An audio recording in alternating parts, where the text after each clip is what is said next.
Ah ouais, bah attends Maurice. C'est parti.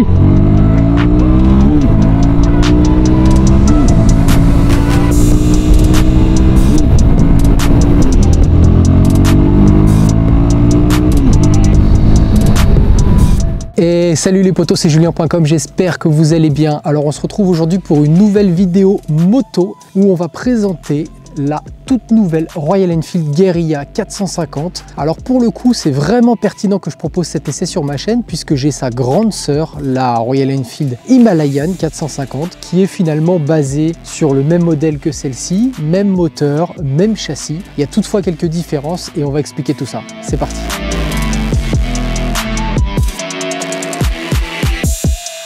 Avant toute chose, regardez-moi le look de cette moto. Look un petit peu, on va dire, scrambler. Clairement, je trouve quand même pas mal de ressemblances avec le modèle scrambler de chez Ducati, justement. Vraiment un super look, très joli, très ramassé, très teigneux. Le terme guérilla lui va quand même pas si mal que ça. Les couleurs sont vraiment sympathiques. Donc là, la livrée exacte, je le mettrai en description pour expliquer quel est le nom de cette couleur. En tout cas, on retrouve du rouge avec du jaune. Donc c'est un espèce de gros autocollant. C'est pas des petites bandes, c'est un autocollant complet qui est ici. Donc c'est vraiment une vraie livrée. Pareil, là c'est sous forme d'autocollant. Toutefois, c'est verni. Ouais, ça c'est verni. Et ça c'est plutôt intéressant pour la durée de vie, parce que les autocollants sont vernis. Même celui-là. Donc même celui-là finalement. Ouais, c'est verni, donc ça c'est super cool parce que ça veut dire que ça va durer longtemps, qu'on va pouvoir nettoyer la moto au Karcher sans trop de problèmes. Et ça c'est plutôt cool pour le quotidien. Ça fait pas 125, certainement pas 125, ça fait vraiment moto quoi. C'est vraiment sympa. La faute aux gros pneus, clairement, il y a vraiment des gros pneus, particulièrement à l'arrière. Où là on est en 160, on a toujours le même fabricant CEAT, Grip XL Road Steel. Donc c'est pas des pneus de grands manufacturiers en français. En tout cas ils ont une belle esthétique. Moi j'ai roulé un petit peu avec la moto, on va rouler après tout à l'heure. J'ai pas senti de perte d'adhérence de quoi que ce soit. Donc c'est encore une fois des très bons pneus pour le quotidien, pour la balade. C'est certainement pas des pneus de course, mais c'est pas non plus une moto de course, donc il n'y a pas de problème avec ça. C'est des pneus qui vous emmènent au quotidien, sous la pluie, sous le sec, sans se poser trop de questions. Généralement ces pneus là ont une sacrée durée de vie aussi, donc ça c'est plutôt avantageux. On retrouve le même châssis que la Royal Enfield Himalayan 450, c'est exactement le même châssis, c'est exactement le même treillis soudé. Là-dessus il n'y a pas de changement. Moi j'ai la moto donc je la reconnais quand même pas mal. On a une béquille centrale. Ça les amis, c'est toujours la classe d'avoir une béquille centrale pour ne serait-ce que faire ses entretiens, ses nettoyages de fourche. C'est pas non plus de base sur toutes les motos et c'est franchement un détail qui fait pas mal la différence. Ne serait-ce que quand il faut garer la moto et que c'est un petit peu serré, ça prend déjà moins de place que quand elle est basculée sur la béquille. Et ça c'est plutôt cool. Au niveau des défauts par exemple de la Royal Enfield 450 Himalayan, on n'a pas le problème de la béquille. Donc là elle est sur cale pour essayer de la redresser pour vous la présenter. Mais quand la béquille est posée au sol, elle a une inclinaison de béquille standard, pas surinclinée comme l'Himalayan, et ça c'est plutôt positif. En même temps la moto est quand même d'un tout autre gabarit que l'Himalayan, même si c'est le même châssis. Elle fait beaucoup plus ramassée, elle est beaucoup plus basse et on sent vraiment la diff, ne serait-ce que de monter dessus. C'est tout de suite une moto beaucoup plus accessible. Et ça fait vraiment aussi la différence pour les petits gabarits, parce que la Royal Enfield Himalayan 450, hein, c'est une girafe, clairement, on va pas se mentir. Petite différence par rapport à l'Himalayan 450, c'est sa fourche, qui est sur l'Himalayan une fourche inversée Showa. Là, on retrouve quand même une fourche Showa, fourche standard, pas une fourche inversée, beaucoup plus basse que la Royal Enfield.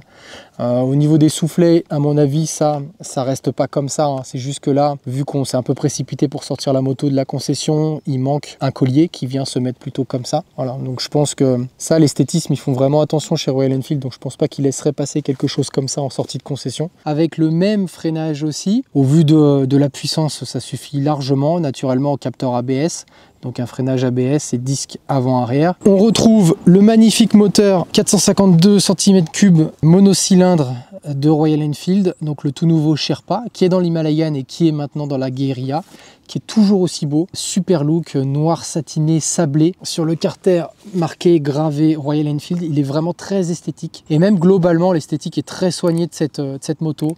On voit pas beaucoup de tuyaux, on voit pas du tout de câble électrique, de faisceau. C'est très bien intégré, c'est très propre, c'est très flatteur. La ligne, c'est la même que l'Himalayan, une petite ligne courte qui chante quand même pas trop mal, on l'écoutera tout à l'heure. On retrouve sur la partie arrière toujours ces phares clignotants intégrés à LED qui sont très très sympas. Tout l'ensemble arrière qui tient la plaque est quand même assez imposant, assez gros, mais ça choque pas plus que ça. Faut voir un petit peu ce qui sortira en termes d'accessoires, mais ça finit quand même le look. C'est pas dramatique, c'est pas catastrophique, quoi. Ça sert aussi de garde-boue et ça fait largement le job. Au niveau de la selle, pareil, la selle est différente de l'Himalayan.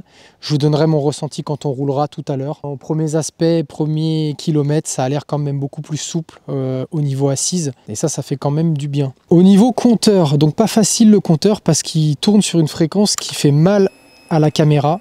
C'est-à-dire que ça scintille tout le temps. En vrai, il scintille pas du tout, hein. À l'œil nu, on le voit pas. Même nouveau système écran TFT, nouvelle génération des Royal Enfield, avec plusieurs modes. Donc là, on est sur le mode numérique qui permet, via une application, d'activer une sorte de Apple CarPlay. Ça retranscrit Google Maps. C'est pas encore ultra au point, dans le sens où il faut laisser le téléphone allumé. Il y a 2-3 réglages à savoir pour que ça fonctionne réellement. Si on reçoit une notification, ça coupe la com. Donc ça, c'est des ajustements qui sont à faire. J'espère qu'ils vont avancer sur ce sujet-là, Royal Enfield, parce que pour l'instant, c'est un peu léger. En tout cas, ça a le mérite d'être là. Et si on appuie sur le bouton mode qui est ici, on passe en mode beaucoup plus sympa, qui est le mode analogique avec un petit compteur. Donc ça, c'est vraiment sympa. Il y a aussi un petit joystick ici, comme je l'ai présenté dans ma vidéo de l'Himalayan, où quand on le bouge, on a accès à pas mal de choses. On a accès au trip, on a accès à la consommation de carburant et au nombre de kilomètres restants. On a accès à la tension de la batterie, à la température de la moto, ça c'est très intéressant. En tout cas, l'écran est très sympa de jour comme de nuit. Donc là, il est en mode jour. Si on cache le capteur jour, il va se mettre en mode nuit. Voilà, là il passe en mode nuit. Donc là, on voit encore moins qu'avant. Je n'arrive pas forcément à le montrer en caméra. En tout cas, c'est tout noir. Et c'est vraiment très classe la nuit. Il éclaire pas trop les yeux et vraiment très sympa. Au niveau du réservoir, plus petit que sur l'Himalayan. De mémoire, l'Himalayan, c'était 17 litres. Là, c'est 11 litres. Le profilé est totalement différent. Par contre, c'est très sympa. Ça fait vraiment très bad boy, très scrambler. Avec cette petite trappe en alu sur le côté. C'est vraiment très sympathique. Alors, il y a un truc, moi, que je déteste sur mon Himalayan. C'est qu'il y a une barre au milieu qui empêche d'enfoncer le pistolet à fond et qu'on retrouve ici. Donc ça, c'est super chiant. Ça veut dire que quand on met le pistolet, on tape contre cette barre-là et on peut pas enfoncer le pistolet à fond. Donc on a vite fait d'en foutre partout. Je sais pas pourquoi ils ont fait ça. Je pense pas qu'on ait la réponse. En tout cas, à la recharge, c'est quand même assez chiant. Bon, ce que je vous propose maintenant, c'est de parler un petit peu caractéristiques. Châssis, naturellement, cadre tubulaire en acier, le même que l'Himalayan. Hauteur de selle, 780 mm, donc ça correspond quand même à peu près toutes les tailles. Même en dessous d'1,60 m, je pense que tu peux avoir les pieds quasiment par terre. Ça, c'est vraiment sympa dans le sens où c'est une moto très accessible. Au niveau du poids à sec, elle est 10 kg plus légère que l'Himalayan. Ça se tient par la fourche, ça se tient par 2-3 détails. Là, il est donné à 173 kg et 184 kg en ordre de marche, donc c'est toujours assez lourd pour une moto à 2. Une moto à 2, c'est bien qu'elle fasse 160 kg quoi. Là, ça fait quand même beaucoup de poids. Néanmoins, on verra en conduisant que ça fait quand même la différence par rapport à l'Himalayan, c'est 10 kg. Fourche en 43 mm, comme je vous avais expliqué précédemment, de chez Showa. Disque avant 310 mm et un étrier 2 pistons. Au niveau du moteur Sherpa, c'est un 452 cm3, donc 4 soupapes naturellement. Alésage 84 mm, course 81,5 mm. Ils ont réussi l'exploit quand même, Royal Enfield, de sortir un monocylindre péchu dans les tours et très coupleux bas dans les tours. Généralement, un mono, ça a quand même besoin de prendre un petit peu de tour pour s'exprimer. Celui-là est ultra souple et accepte de reprendre très bas. On le verra tout à l'heure pendant l'essai routier, mais ça, c'est vraiment impressionnant. Et encore plus sur cette moto qui est plus légère que l'Himalayan. La sensation de couple est vraiment présente. Donc ça, c'est vraiment très intéressant pour une moto de ce style-là qui est fait pour faire de l'urbain, de l'extra-urbain, peut-être pas de l'autoroutier parce que vous allez trouver le temps long. En jungle urbaine, c'est une moto totalement adaptée. Même là où on est dans le cadre où on est en montagne, c'est vraiment très sympathique. Au niveau de sa puissance, le Sherpa fait 40 chevaux à 8000 tours minute et 4,20 mètres kg à 5500 tours. Donc c'est quand même des stats plutôt intéressantes. agrémente. Savoir que à mi-régime, on a le maximum de couple, ça c'est plutôt plaisant. Ça promet un bel agrément de conduite. Conso, cette Royal Enfield Guerilla est annoncée à 3,4 litres au 100. Par expérience, l'Himalayan fait un petit peu moins, plutôt autour des 3,2 litres. Comme celle-là est plus légère, ça ne m'étonnerait pas qu'on soit entre 3 litres et 3 litres 2. C'est vraiment un chameau, ça consomme absolument que dalle. Et au niveau du prix, c'est là où pareil, c'est un banger cette moto, c'est que vous avez une moto avec pas mal d'agréments, avec pas mal d'options, un bel écran TFT, un embrayage anti-dribble, plusieurs modes de conduite, un ABS, un look vraiment super cool, tout ça pour 5 690 €. Donc ça c'est plutôt très intéressant sur ce segment-là. Pour avoir une Honda par exemple, bah, c'est quasiment 1 000 € de plus. Pour avoir une Ducati, n'en parlons pas. Au niveau tarification, cette moto est très bien placée. Bon, on arrête de parler et on va faire un tour. Avant toute chose, je vous fais écouter le bruit du moteur. C'est parti.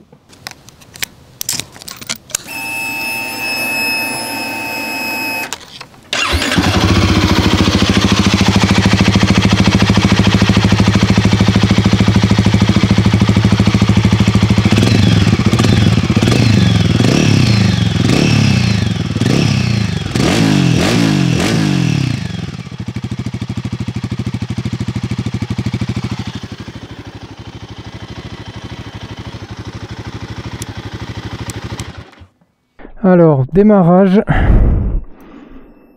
Sympa ce petit logo Guerilla.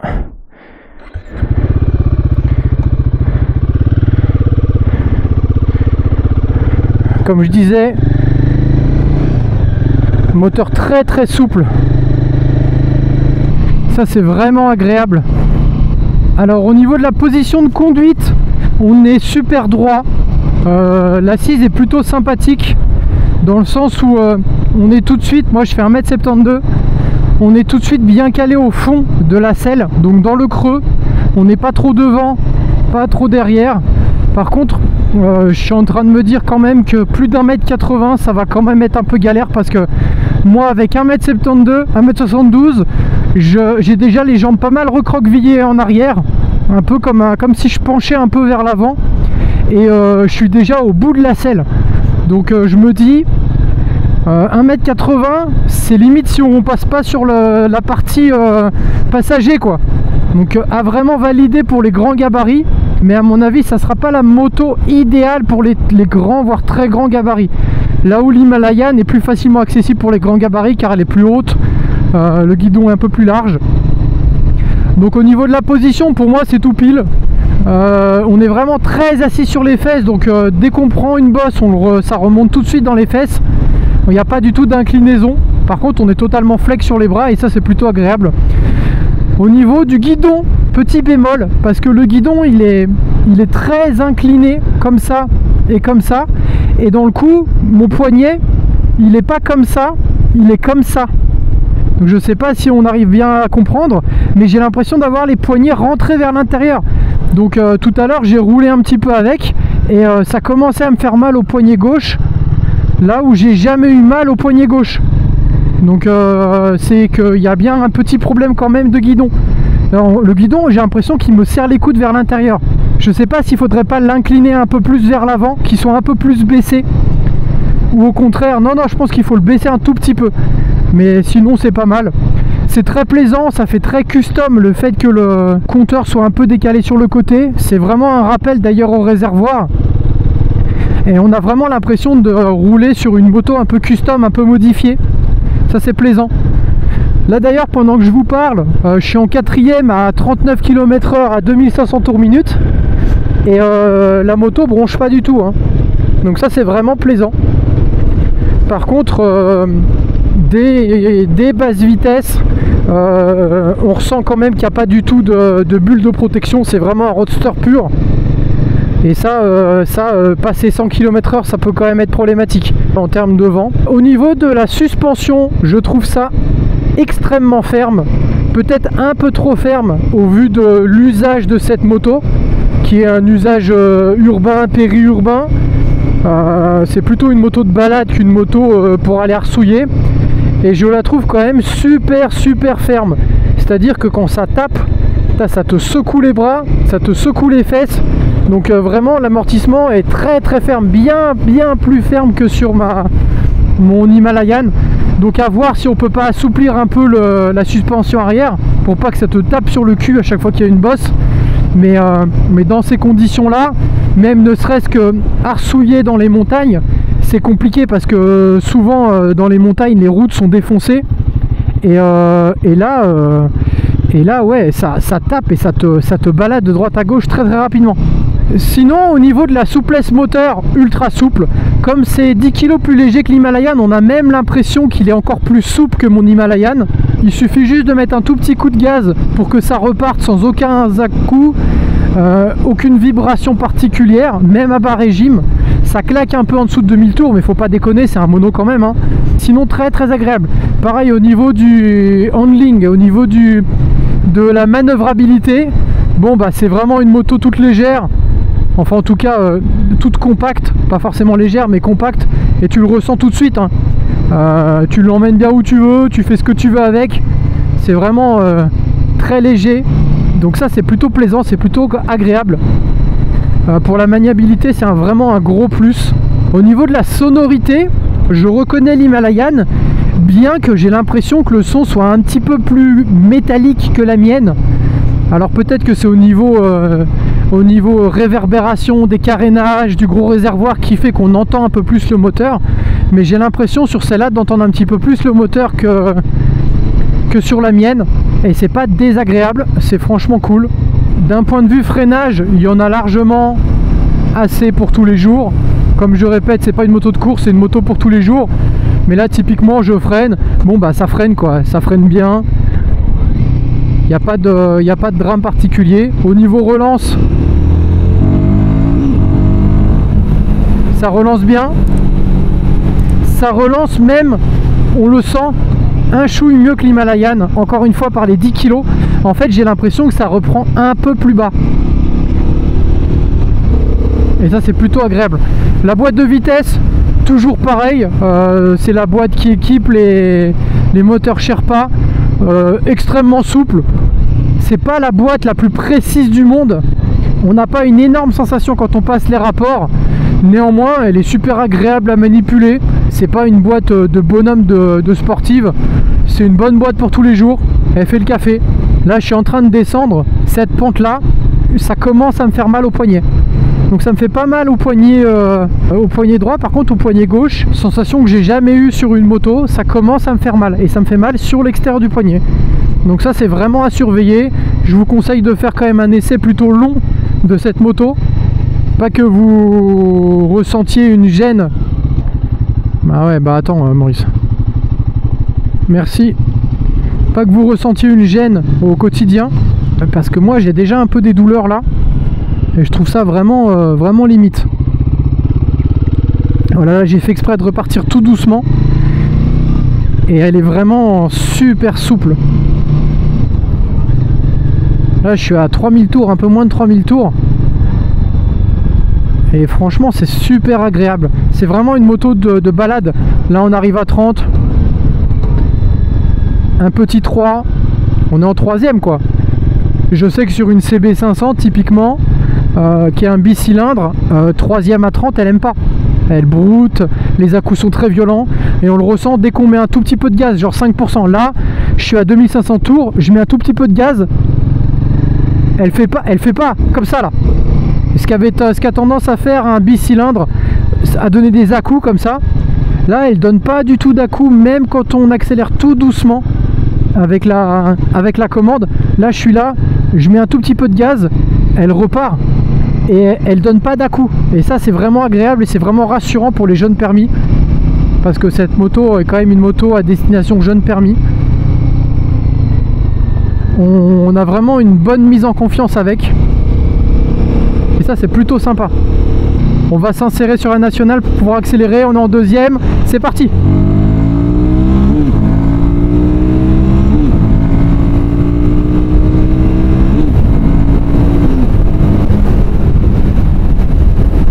Ça marche bien, ça marche très bien, franchement. Elle marche peut-être un poil mieux que l'Himalayan. On sent vraiment qu'elle est plus légère. C'est vraiment agréable. Les rapports sont très courts. C'est vraiment typé motocross en fait, hein. On le sent vraiment. C'est 40 chevaux valeureux qui sont bien présents, clairement.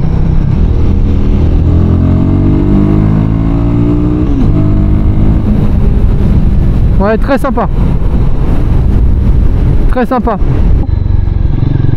Par contre, voilà, le fait qu'on soit dans un rond-point à 30 en 3, ça prouve quand même que les rapports sont super courts. Effectivement, la suspension, c'est quand même rigide, hein. C'est quand même ferme, ça te secoue quand même pas mal.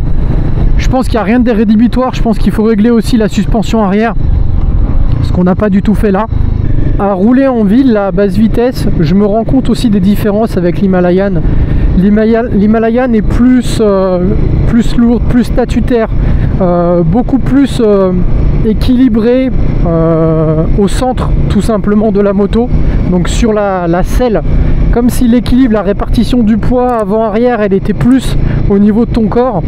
Là clairement je sens que l'équilibre il est plutôt par ici en fait. On le sent quand on manœuvre à basse vitesse, tout emmène beaucoup plus vers l'avant en fait. Alors c'est peut-être aussi les roues, la taille des roues à l'avant, mais au niveau sensation c'est peut-être, alors je dis pas que c'est un problème, hein, mais le ressenti fait un peu plus casse-gueule que sur l'Himalayan. L'Himalayan, les roues avant sont grandes, sont fines, donc c'est très doux, ça fait très vélo. Là, quand on fait ça, ça donne un petit peu des coups dans les cuisses à l'intérieur. C'est très difficile à expliquer, mais c'est comme si la moto ne faisait pas qu'un dans le fait de se pencher ou de manœuvrer. C'est comme s'il y avait roue avant et ensuite ça emmenait le châssis. Donc je pense que c'est dû à la fourche, au fait qu'elle soit un peu plus plongée vers l'avant, à la grosse roue avant de petit diamètre, mais la différence est présente. Et moi personnellement je me sens plus à l'aise déjà avec le guidon à conduire l'Himalayan qu'à conduire cette moto là. Cette moto est très agréable, mais la manœuvrabilité, la sensation de sécurité, je trouve qu'on l'a un petit peu moins que sur l'Himalayan, qui est une grosse moto, qui est très très équilibrée, y compris à basse vitesse, qui fait toujours qu'un, donc c'est plus difficile de la faire tourner, mais quand elle tourne pas plus sainement, mais elle tourne en une fois. Que celle-là, effectivement, on le ressent, elle fait tac et ensuite elle plonge.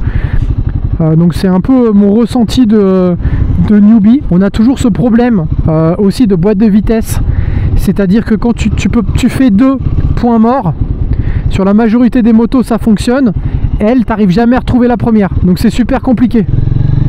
C'est chiant, donc tu es obligé de bouger un petit peu la moto d'avant en arrière pour lui faire en sorte qu'il retrouve la première. Moi j'ai l'habitude, donc ce que je fais c'est que quand j'arrive en 2 et que je vais m'arrêter, je débraye, je mets un coup de première et je mets le point mort après. Là pour retrouver la première, là j'ai un peu d'élan, donc ça retrouve. Mais si je m'arrête en 2, comme bien souvent on s'arrête en 2, on s'arrête pas en première, hein. La première, elle est super difficile à trouver. On retrouve tout de suite le neutre, mais on retrouve pas la première. Donc ça c'est assez chiant. Mais ça c'est commun à toutes les boîtes de vitesse du moteur Sherpa. Je sais pas s'il y a grand chose à faire, c'est une particularité, voilà. En tout cas c'est vraiment une moto super agréable. Elle est bien conçue, clairement, il n'y a pas de défaut majeur, il y a moins de défauts que sur l'Himalayan. Toutefois, si vous vous posez la question entre les deux versions, bah essayez les deux, parce que on pourrait penser que parce que c'est le même châssis, parce que c'est le même moteur, et ben c'est les mêmes motos. Non, celle-là est peut-être un poil plus péchue en sensation, mais la position est différente en termes de conduite. Elle est beaucoup moins amortie, beaucoup moins confortable, et on a peut-être à la réflexion l'impression d'être sur une moto de plus petite cylindrée, plutôt moto pas entrée de gamme mais de débutant que le trail Himalayan. Pour 200 € près on peut avoir un trail, et moi si j'avais à choisir, mon choix resterait sur une Himalayan, parce qu'elle a plus de défauts, elle est plus lourde, mais tu te sens plus sur une vraie moto quoi. Allez, je la ramène au garage chez Motosprint à Annemasse, qui a eu la gentillesse de me prêter cette moto, et je la mets juste à côté de ma Royal Enfield Himalayan, comme ça vous allez pouvoir voir la différence entre les deux motos, surtout en termes de hauteur de selle. Allez, je vous montre ça. Là, on a les deux modèles. On voit clairement la différence de hauteur de selle qui est vraiment impressionnante. Donc je vais monter sur les deux, je vais vous montrer un petit peu comment on touche ou pas des pieds. La différence est vraiment flagrante. Pour la Royal Enfield Himalayan, donc déjà 10 kg de plus, donc à descendre. Tu le sens tout de suite sur la béquille centrale. Là, si je suis comme ça, je touche. Là, si je me mets droit, je suis sur la pointe des pieds. Donc c'est encore possible, hein, mais juste que je suis sur le bout de la selle au plus bas et je suis sur la pointe des pieds. Si je me mets vraiment bien, il faut vraiment que je déhanche une fesse pour pouvoir être droit. Et là, je déhanche quand même pas mal. On va aller sur l'autre maintenant. Déjà, même sur la béquille centrale, je touche quasiment les deux pieds. À basculer, ouais, j'y arrive directement à se monter dessus.